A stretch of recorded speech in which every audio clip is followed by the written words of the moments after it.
Good evening, everybody, once again. And for those who had joined us just now when I wasn't sure we are live with you, but now I see we are live with you. And yeah, always a joy to come to you every Friday evening from before and after I say I do. And I'm your host, Pauline Gikang'ah, coming to you coming to you every Friday evening. And I have my host ready with us. Today we are discussing the addictive behavior, alcoholism, and drugs. And like this month, we all know we've been discussing about how do we get out of them, these addictive behaviors. Our theme has been on before we say I do. So anybody who is single, but we know this topic covers even people that are in marriage. So it's not just for some people, it's for everybody. I just posted earlier that almost every family has a mention of someone they love, a sibling, a child, a spouse, a parent who is struggling with alcoholism. And this evening, I have my guest, Diana Naswa, who has walked that path, been there, done it, and come out, and she will be sharing with us her journey. And she works in Teen Challenge, which is a rehabilitation center, actually where she went through. And she'll also be sharing with us what goes around. What is this all about, rehab? Because at times we hear rehab, and we've never really known what goes about. Maybe you're considering going there, considering to take a loved one there. So, karibu sana, Diana, and karibu our viewers. Yes, karibu Diana. Yeah, maybe tell us a little bit more about yourself. Maybe something I didn't mention about you. My name's Diana Naswa, and I'm born again, and I work in Teen Challenge. Yes. All right, and yeah. So thank you for saying that and affirming that what I actually told our viewers. So let me start by beginning to ask you, Diana, how was growing up for you? Tell us about how you grew up, when you were a child, primary school, and all that. Take us through. I'm the only girl in the family of 5, so my mom was a little bit our mama wa kupiga mtu sana. So my mom, like, should use correction to beat me up, and I didn't take it as correction. So growing up for me, I grew up hating my mom because I thought my mom never loved me.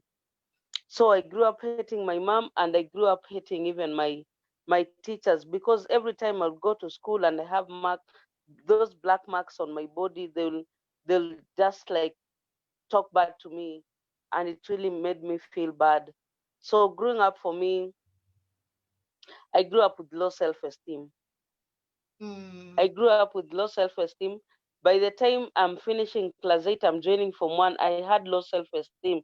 So by the time I'm joining Form 1 and I have this low self-esteem, so I have to be loud for people to hear. Like, it was like I was seeking attention or looking for someone to just tell me to feel loved. So I never felt loved. I was not those children who grew up in the family where their parents tell them that they love them. So it was difficult for me growing up as a child. And Diana, also you being the mentioned, only... oh yeah, being the only girl. No, you mentioned that you are the only girl in your home, and I imagine when somebody has maybe one, same sex of children, and then you get, the opposite sex. I thought that was joy. Why is it that you felt that, or why is it that mom picked on you?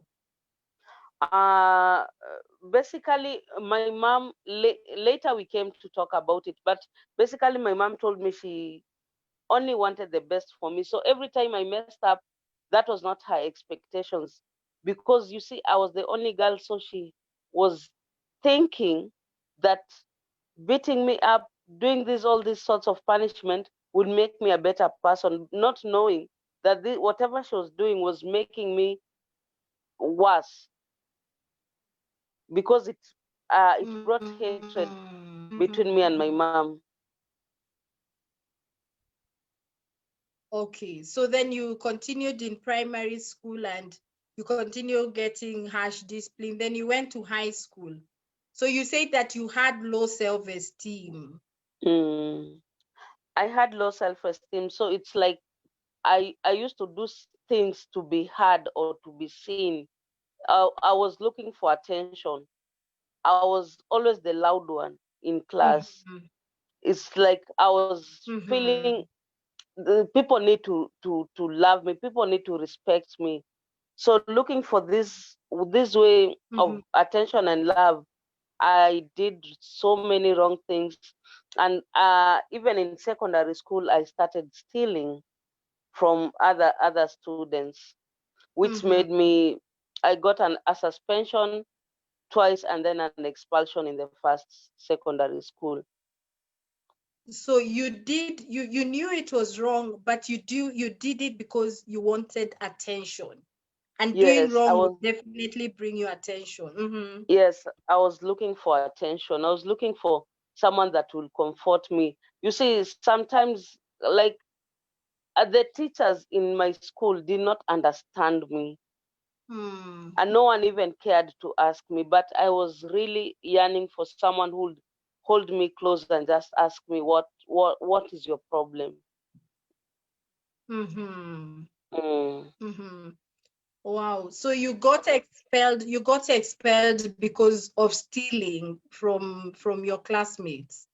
Yes, I got expelled from stealing from my classmates, went home and joined another secondary school where I was also expelled because the behaviors that I had in the previous school, I went to them in the other school. Mm-hmm. So what else were you doing? Was it just stealing, or what else were you doing? And where was the boldness coming from? Uh, I was stealing, and I was also a rude student.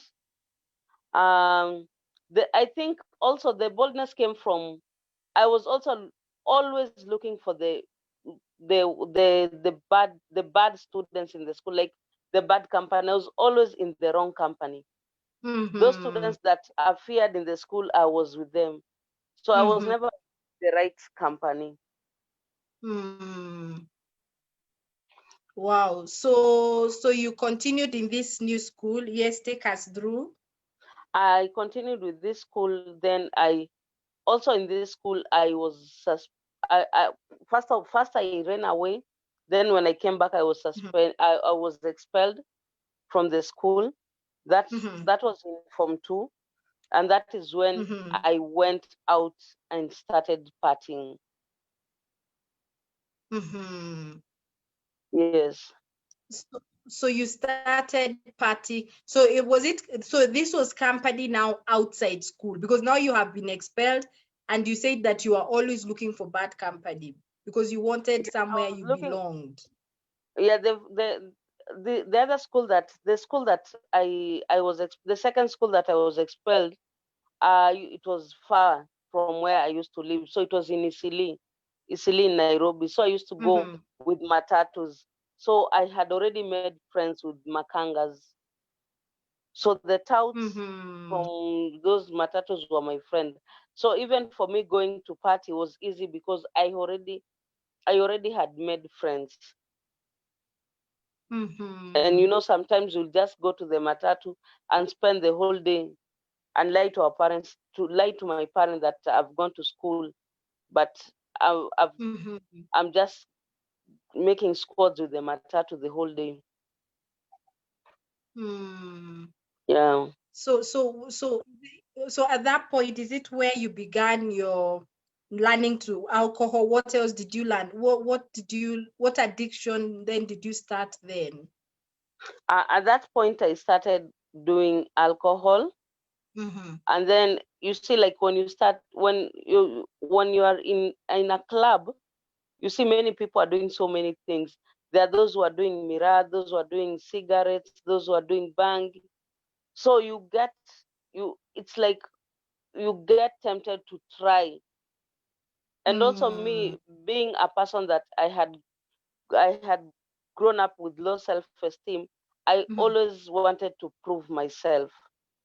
Like I'll do things and want to be better than. I would always want to prove myself.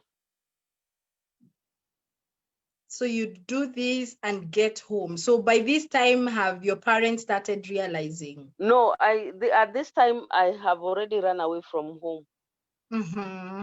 Yeah, when I was expelled from that school, I ran away from home. I Yes. hooked up with a makanga and I was living with a makanga. Yes. So how did life continue then? So you're living with this makanga. Was it day in, day out, you're drinking and all that?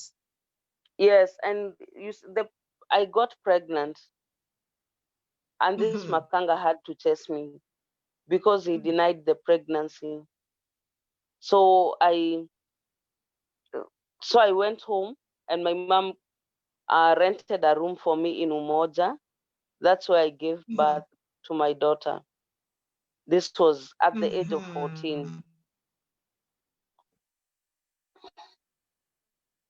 Wow, at the age of 14. So your mom rented a room for yourself alone? Yes, because you see, I was brought up in a place where I think it was in a community where people like they know each other. And you see, for my mom, me coming home with pregnancy was an embarrassment to her because everyone in that community was like, their children are doing well, they are passing exams, they are going to the United States, and here I come with the pregnancy. So I think from her it was like an embarrassment. So she had to rent me a room in Umoja. Wow. So how did that go about? So now, so when you are pregnant, were you still, engaging in alcohol, with alcohol? No, I had stopped, and my mom had booked me a place where I could learn how to braid hair. So that was what I was doing, and they started paying me because I am a fast learner. Yes. Okay, take us, maybe you can continue, take us through. So now the baby comes, yes. So after I gave birth to my baby, I didn't stay with her for long. I think I stayed with her for 2 months. And then I met friends who used to come to the salon where I used to work. And they will come and tell me the way I'm beautiful and what am I doing in such a salon. They will take me to a place where I can earn a lot of money. So they convinced me to start going to clubs, to clubs in Umoja. So that's when I decided with my friends that I'll take my kid to my mom and then run away. So when I went to my mom, I lied to my mom that I have come home to start afresh. And my mom was super excited. She thought that really I have changed and I want to come back home. But she never knew that I came to drop my kid and run away. So I dropped my kid. I lied to my mom that I'm seeing my friends off, and then that's the last time my mom saw me. Wow. And then you came back to Nairobi. So these two girls that you say, were they girls you used to see coming to that salon, or they were just coming looking for girls who they could poach? No, they were girls who used to come to that salon. They used to come and make their hair there. So I could admire them because they were making their hair every weekend, a new hairstyle, every weekend a new hairstyle. And they were very, very young. My age at that time, 16, 17. Yes. So So yes. they took me to, they introduced me to clubs in Umoja and even taught me how to even steal from older men. So that's when I started stealing for money. Wow. So, but by this time, are you under any influence of any drug by this time?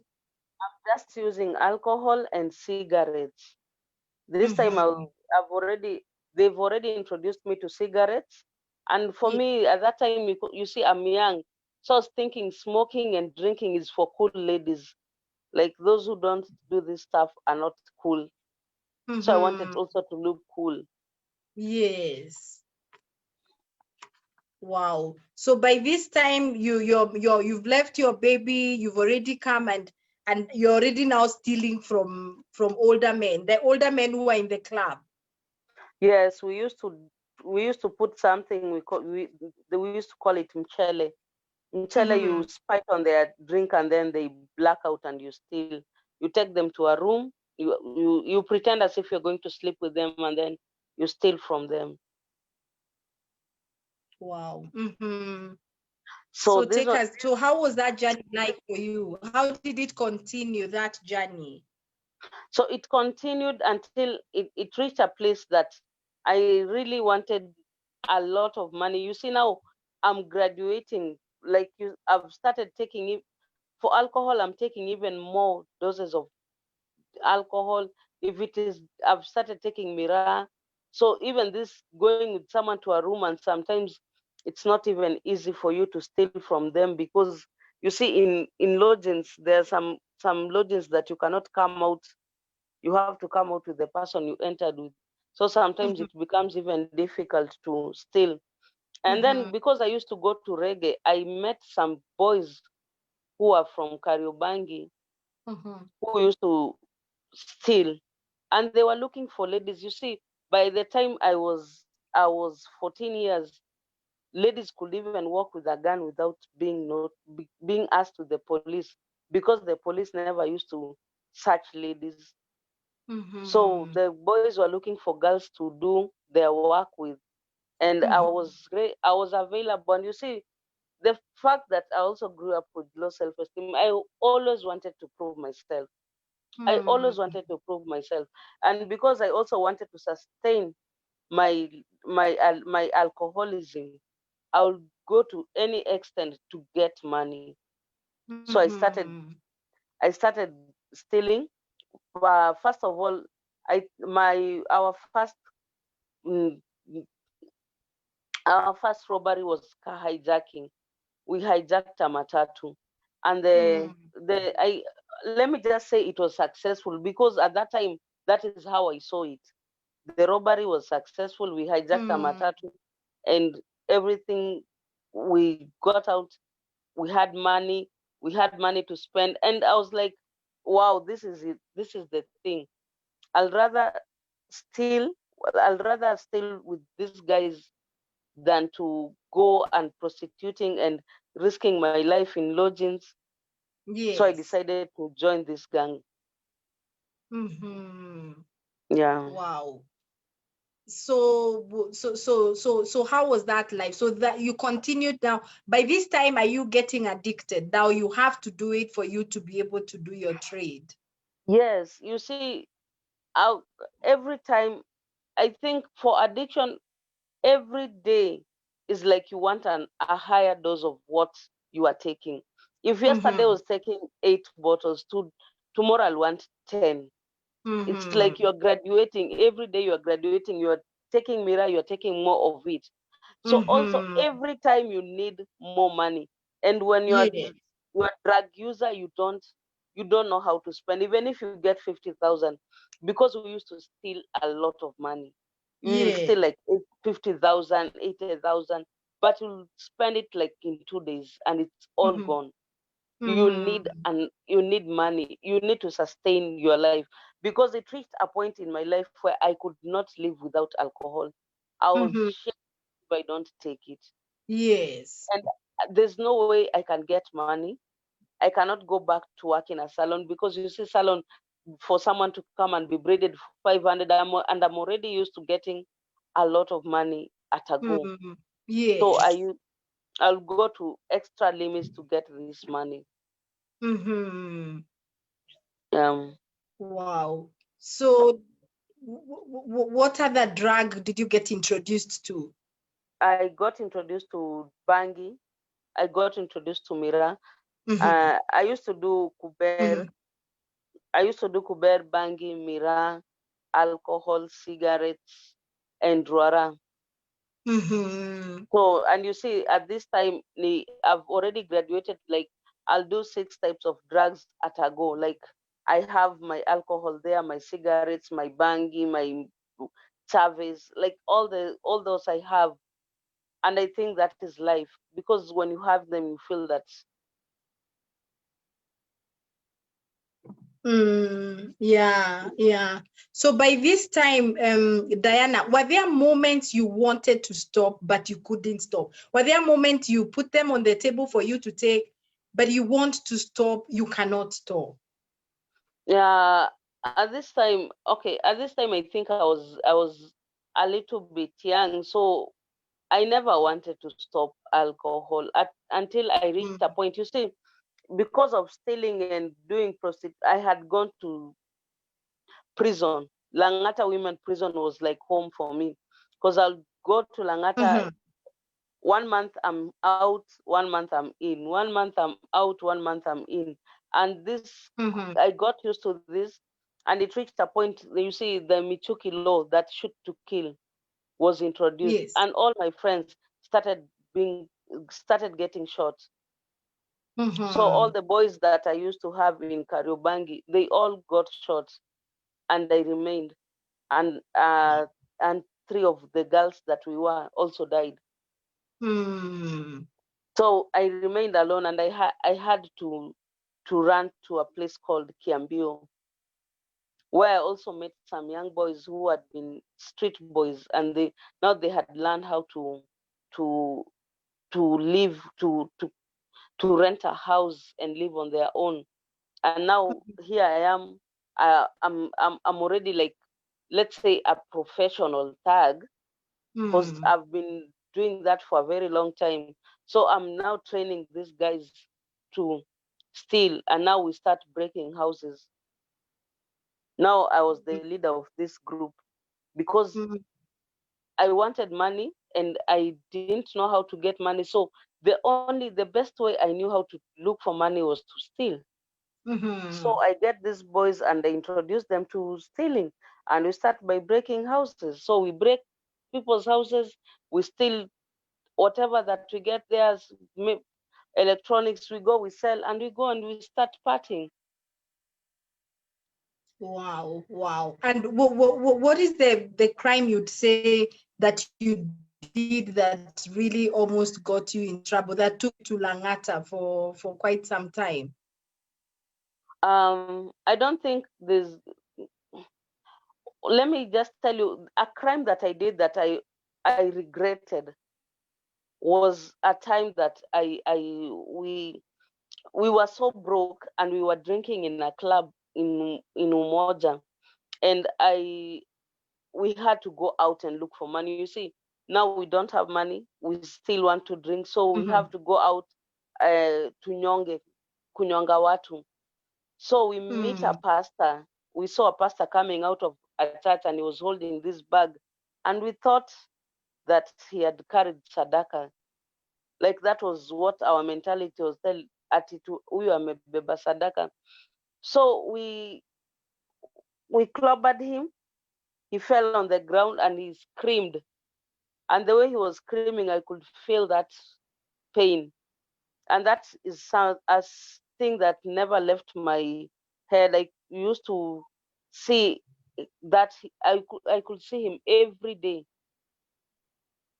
Just the time that, and after that time, all my friends got shot, and I stayed alive. And I think it's because Wow. of that pastor.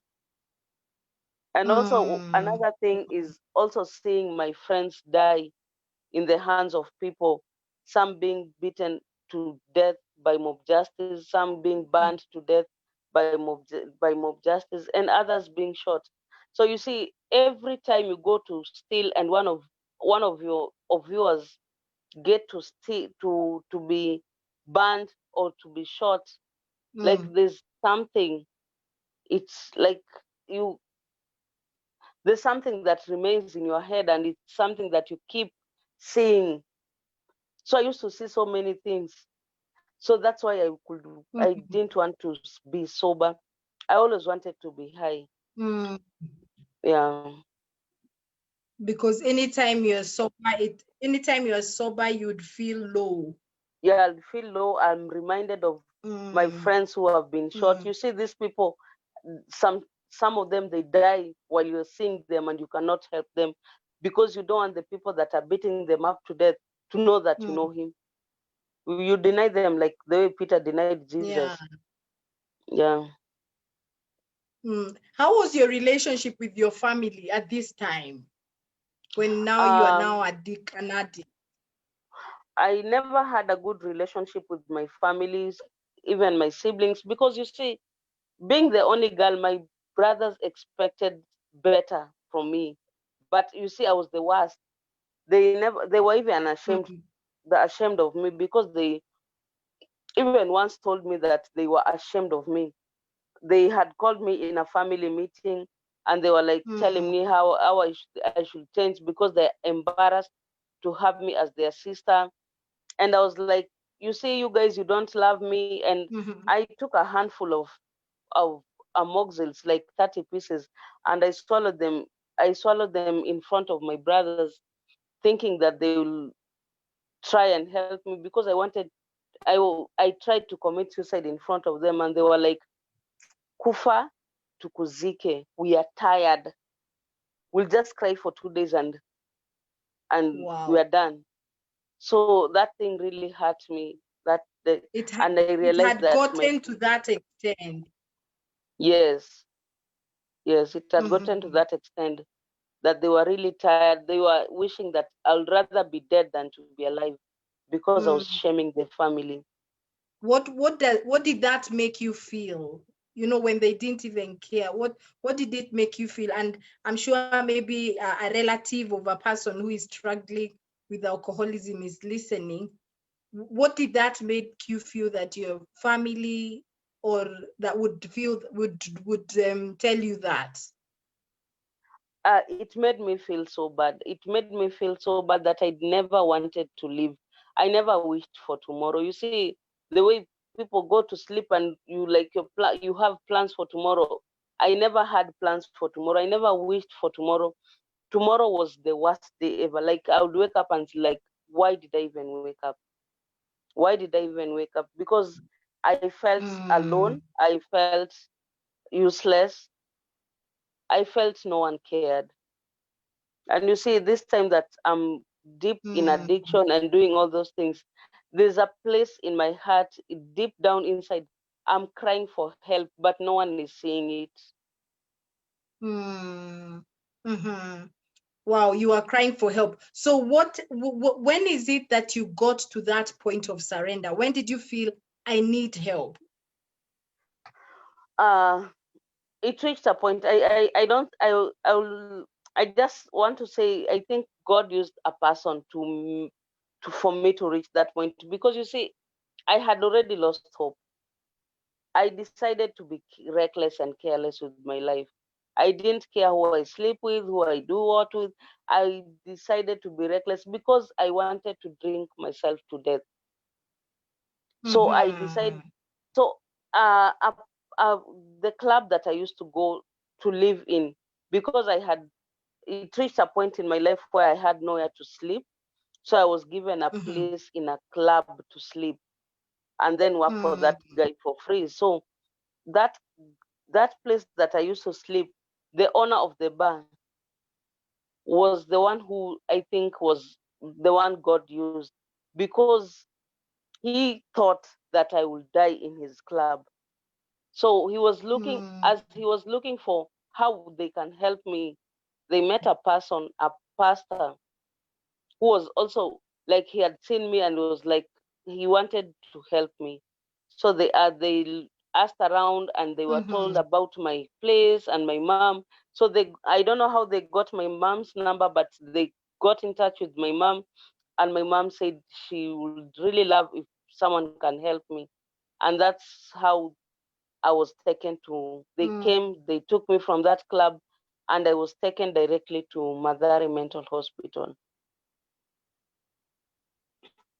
Wow. So by this time, sorry, Diana, to take you back. By this time, your child is still with your mother. So by this time, you have not taken care of your child at all Yeah, and we're since when you talking. left her at home. Yeah, and we are talking about 16 years later. All this time I was out there. Yes, 16 years later, I was just partying and doing all these things. Mm. My kid just recently used to call me by my name. That's since 2015 when I went to a rehab. She was still calling me Diana because Mm-hmm. she has never seen a mother figure in me. Mm-hmm. Wow. Mm. So what happened? So you get to Madare. What happened there? So I got to Madare, and you see, I was just I was seated in a club drinking, and they tricked me into going to Madare. So you see, Mm. I've reached Madare, and instead of me asking, I was like, why have you brought me to Madare? And I'm screaming, I'm throwing tantrums, and I'm screaming, crying because also I had left a drink on the table. So that thing, like that pain of my drink, someone will drink it. Kindly, whatever you want to do, just take me back to the bar. I take my drink, and then whatever you want to do, do. So before I knew it, they took that shindano, the stopper, the ones they use for mad people. So I was given a stopper, which I slept Mm-hmm. until the next day. So the next day, that's when Mm-hmm. a pastor and my mom came and told me that they are here to help me because they want to take me to a rehab to change my life. And yes, I Mm-hmm. accepted, not because I really wanted to go to a rehab at that time. You see, at that time, I was very, very thin. I was like 40 kgs. So I was very thin, and I really wanted to go to a place where I can just sit, eat, relax, and come back with, and then have a comeback. Because you see, at that time, uh, where I used to live, people have already Yes. started calling me names. Mm-hmm. They're even thinking the way that I'm so thin, it's because I'm sick. So I really wanted to go also to a place where I can just chill for 3 months, no one sees me, and then I come back. So when I accepted to go to a rehab, when they told me it's a 1 year rehab, yes, I didn't want it. 1 year rehab was too much for me. So I Mm-hmm. didn't want it, but I accepted to go to a rehab because also Did I you want. understand?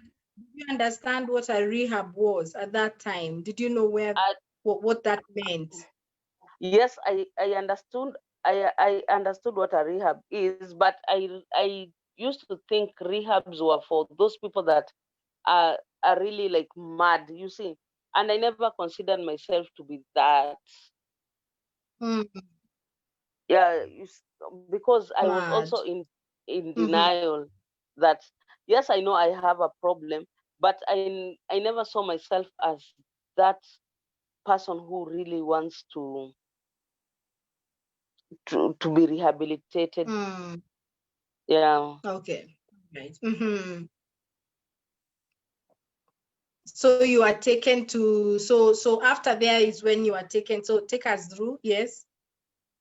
So after Madare, after 2 weeks of detox, I was taken to, after 2 weeks of detox, I was taken to Teen Challenge of Kenya, where is a Mm-hmm. Christian rehabilitation center.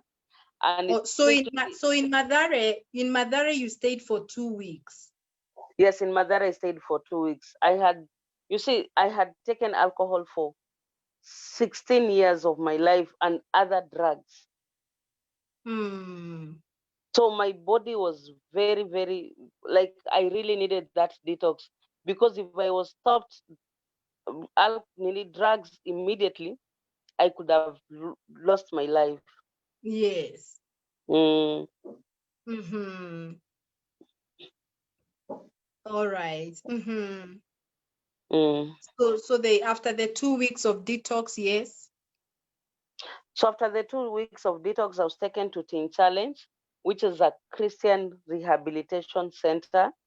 Mm-hmm. And you see, I had never been to church. So you see, the next morning, I'm told that there's chapel, and I'm like, chapel? What is chapel? I'm like, Mm. there's church every day here. So I'm not even liking this place at that time, because you see, I'm from a life where I've been a prostitute, I've been a thug, I've been a drunk, I've been a drug addict, and you tell me to go to church. So for me, I'm not even liking it, and I'm thinking to myself, I don't think this is a place for me. So Mm-hmm. I attend that chapel service. I don't do anything. People stand sing and I don't do anything. I just sit down there and I do nothing. But it Mm-hmm. took me time, because after 5 days in the program, we go to church. In that rehabilitation on Sundays we go to church. So I go to church and I receive Jesus Christ. I give my life to Mm-hmm. Jesus Christ. Mm-hmm. So I give my life to Jesus Christ and I come back to Teen Challenge. You see, the way you think that if you give your life to Christ, you change immediately. And Mm-hmm. I'm looking at the way I'm doing things, and I'm like, I don't think Christianity is for me, because still I have those anger issues. I've been out there in the streets. I have been raped. You see, being an alcoholic, you'll meet people that at night sometimes you get raped. So I have been raped. I've been done all sort of things. So I have a lot of anger in me.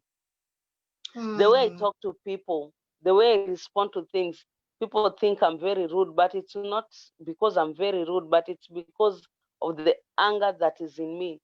And you Mm-hmm. see, when you have a lot of anger, the way you Yes. speak to people, it will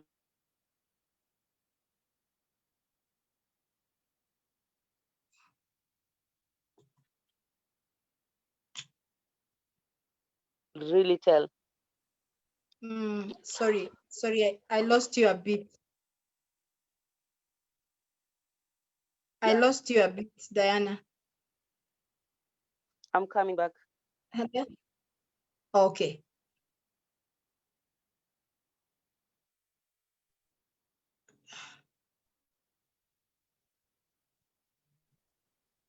Hello? I'm coming back. Okay. All right.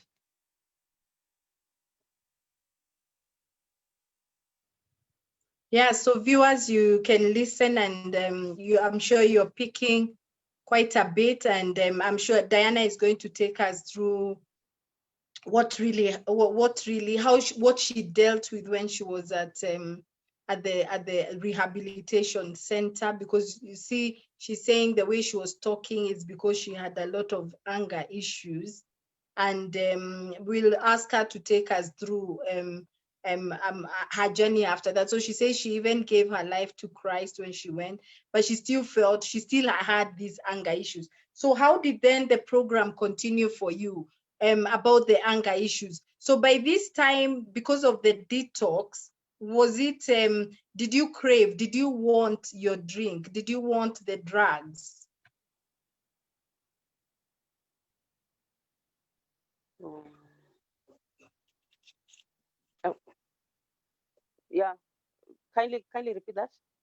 Oh, sorry. So I was asking, so I was just saying that you're going to take us through how you dealt with the, you said you still had anger issues at this time. So we want to know how that was dealt with. And by this time, because of the detox, what was happening to you? What was your body still craving? Were you having withdrawal syndrome? I mean, symptoms, sorry. Mm-hmm. Yeah, you see, the hardest drug to stop is cigarettes. As much as it is the cheapest, it is the hardest to stop. Uh, Even in Mm. rehab, I was really craving for cigarettes. But the good thing is that in that rehab,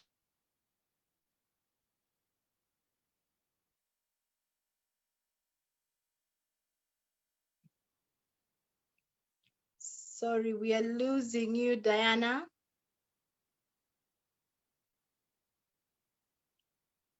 Hello, Diana.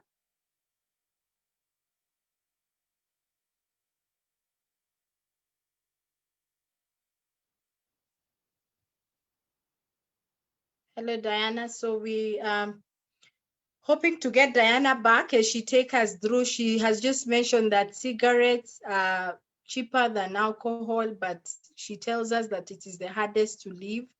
We just want to hear her tell us more about that and how she was able. Okay, she has dropped. We hope to get her back so that we can continue on that conversation. And remember, we said that Diana has been sober now for the last 5 years after being in the addiction for being in alcohol, drugs, addicted to prostitution. You see, she says even because of that behavior, they even get raped. So much was happening to this young girl, I mean, who started very young. Remember, she even had a child, but then had this company which went to the salon that she worked, and they told her, you look so beautiful, why don't you come and then we show you what to do to get money. So we can see how much, company, and one thing I always say is that peer pressure is not just for the young, but even us who are grown up, we also experience a lot of peer pressure. At times you're told, let's do this, why not? You remember Diana said she admired those girls. She said, oh, they make their hair every weekend and they look okay. And so they told her, come, we see. And of course, being a young mind, she wanted to do that. So so that's why she was able to go and just leave her child and go and leave her child with her mother. And that reminds me of the recent story that has been on Facebook about the street moms who, I imagine if by that time Diana was met by somebody who wanted to buy the child, she probably could have, I mean, how vulnerable the vulnerable state she was at, being young, a young mind. Here comes company telling her this. So I think as we continue speaking to our young people, speaking to our own children, we need just to tell them the reality of peer pressure is real. It can happen to you at any one point, but you really need to have a vision, your vision of life, what you want for life, for yourself, so that you'll be able to resist. It's never really easy to do it. So we're not saying it's something you just wake up and say, I will not be influenced. No, it's not that. It's easier, we say it, but the willpower, when you have the willpower within, and of course, as parents, as we keep affirming our children, and something else I've recently discovered, and which I really stressing about, is teaching our children about contentment. What is contentment? Because you'll get this today and you still want something else tomorrow. I'll buy a shoe today. I have bought a new shoe today. Then I go to the streets. Then I go to the mall. I see another shoe. I've forgotten that I bought a shoe yesterday.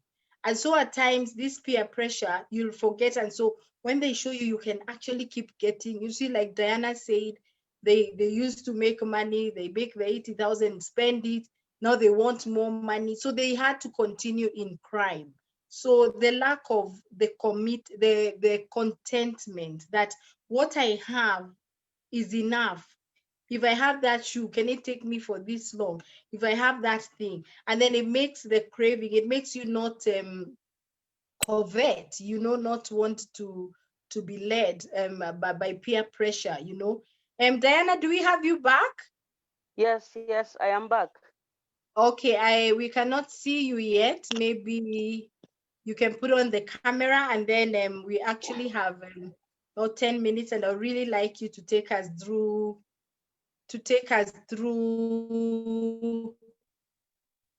what happened. You said about the anger at the rehab. You said you still for your cigarette, and because you had been used to that. How was that for you? Because somebody is wondering, so how will it be for me? Yeah. Mm, the camera is not coming on.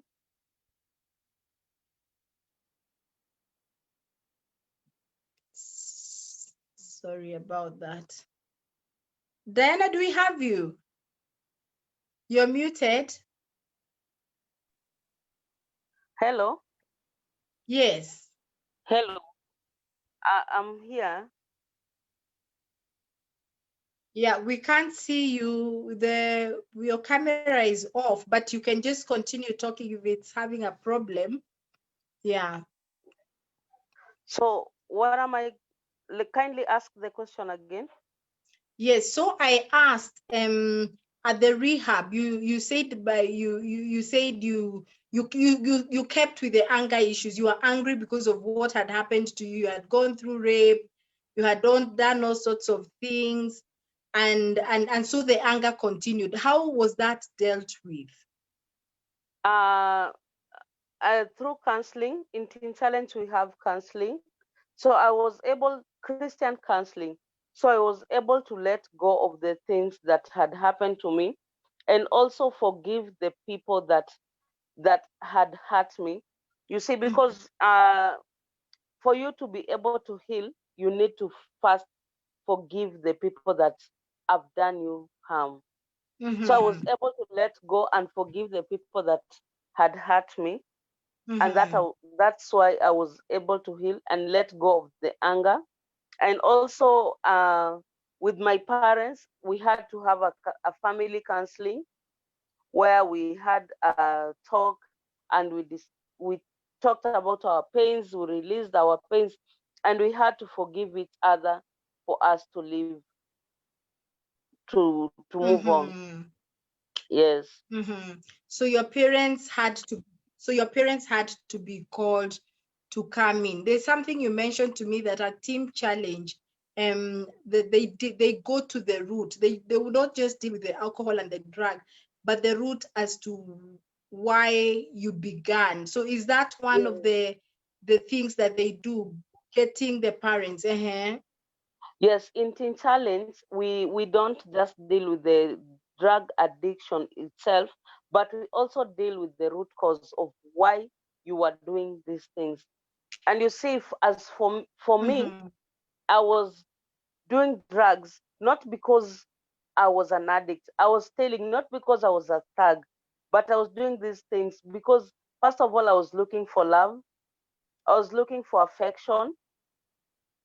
I was looking for someone to hold me and call me even a daughter. You see, my parents, my dad and my mom grew up always fighting. And Mm-hmm. I really wanted someone that would just be there. Our family, I think, was not the best Mm-hmm. because of the always constant fightings in the family. So, and also the low self-esteem. So those are the things that made me go and drink. So I was able to deal with the lack of low self-esteem, and I was Mm-hmm. able to forgive my mom, and I was able to let go of the things that made me start drinking even in the first place. And that's why I can stand Mm-hmm. today and say that 5 years down the line, I'm still sober, and I'm not thinking even of going back, because you Mm-hmm. see, God has helped me release every pain that I grew up with. And you see, sometimes it's not Mm-hmm. it's not even the sometimes it's not even the parents, sometimes it's not even the friends, sometimes it's just you, and also the wrong choices that you also make in life. Because you see, if a parent Mm-hmm. doesn't love you, doesn't mean that you need to go and drink.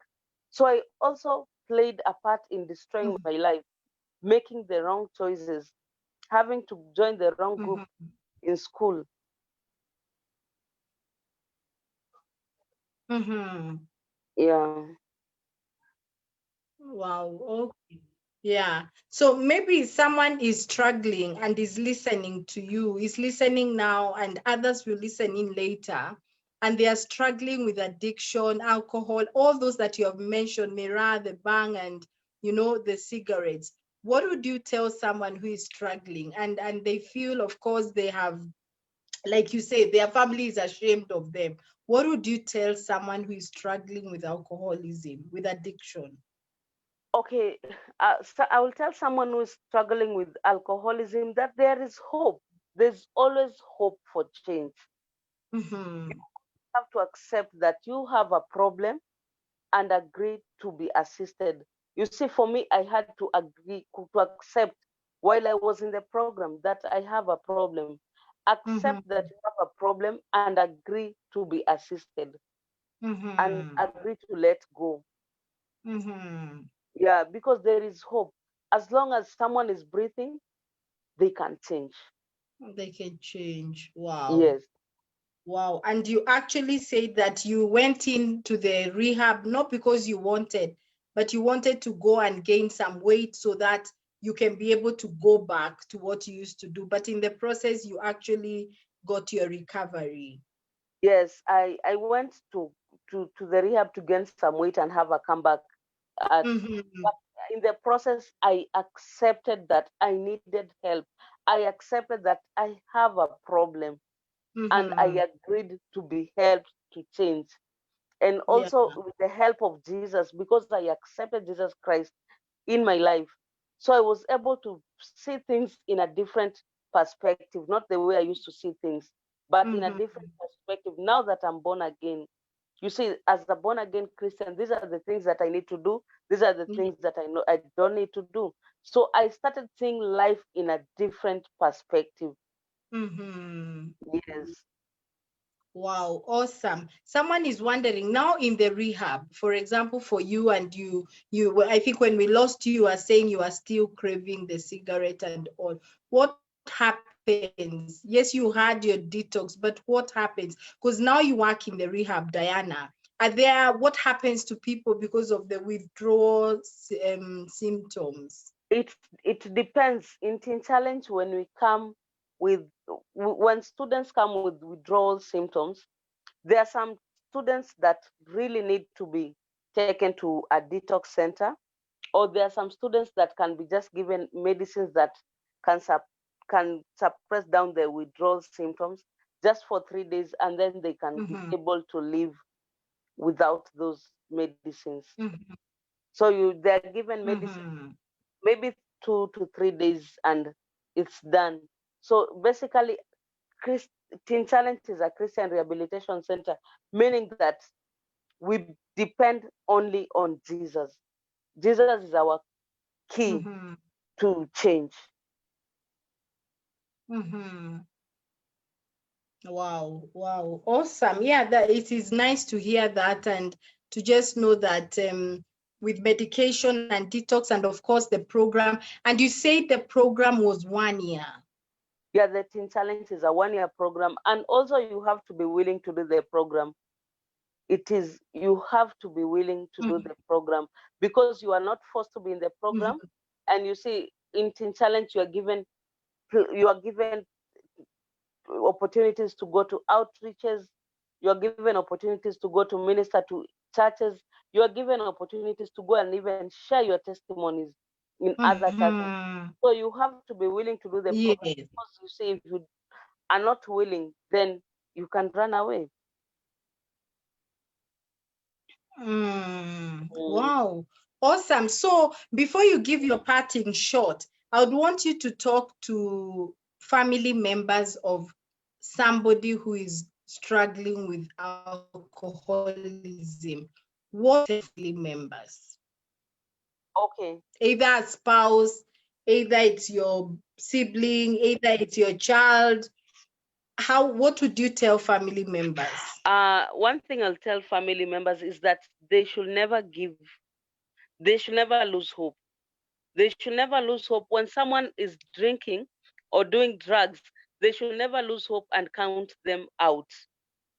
Because as long as, just as I said, as long as someone is still breathing, there is room for change. And these people that are really struggling with drug addiction and all these things, they need a lot of love. They need affection. You, if you give them love, because sometimes I feel that if I had someone who had just shown me that they really really care, I wouldn't have ended up the way I ended up. But you see, no one saw that I really was craving for this. So don't give up, because I know that as long as someone is breathing, there is room for change. Show them love. People that are struggling with drugs really need a lot of love, and that love can change them.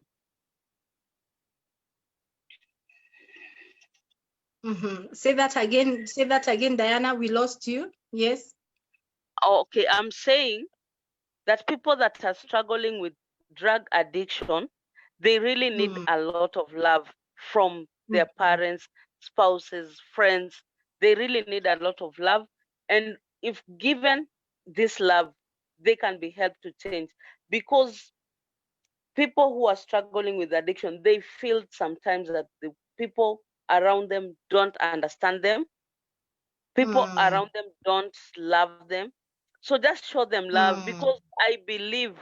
that I believe that as long as someone is still breathing, there is Yeah. always room for change. There is always room for change. Mhm. Give them this opportunity to change and show them the love. Wow, wow. Thank you very much. And Diana, I will definitely put down the contacts for Teens Challenge, Christian Rehabilitation Center, where they Mhm. rely on the rehab itself program and on Jesus Christ, as they have said, to be able to give people a new life. So there is hope, as Diana has told us, as long as someone is breathing, there is hope. So we just continue praying for families to be encouraged. It's definitely not an easy place to be, not an easy walk to see a sibling, a spouse, a child go through addiction. But thank you, Diana, for saying as long as there's breath, there's a chance. Now, Mm. give us your parting shot.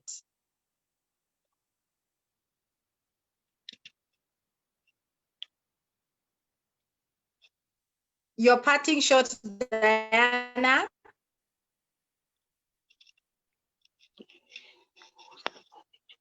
Diana, can you hear me? Hello?